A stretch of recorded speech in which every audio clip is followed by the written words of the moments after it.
La notizia che i cittadini attendevano da tempo. Dopo 10 anni di lavori, polemiche e disagi per la città, i cantieri del tram si sono finalmente conclusi. È proprio una giornata storica perché questa notte, 12 giugno 2015, abbiamo terminato i lavori di un tram che non era mai arrivato a Venezia.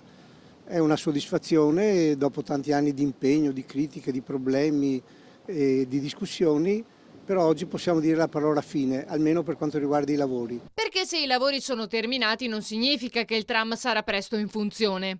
Nei prossimi giorni, in alcune settimane, la commissione ministeriale preposta verrà qui e farà tutte le verifiche del caso, consentirà l'effettuazione del preesercizio e mi auguro che entro il 15 luglio il tram potrà partire regolarmente con le persone a bordo e portare i circa 20.000 utenti al giorno da Mestre a Venezia e viceversa. Se le cose andranno bene, dunque, il tram sarà in funzione da metà luglio, ma tutto dipenderà dall'andamento del preesercizio, così come gli orari definitivi. Per quanto attiene non le linee, ma gli orari di esercizio, cercheremo poi, in funzione anche della domanda e dell'effettiva richiesta che ci sarà, di tarare casomai meglio le frequenze e gli orari.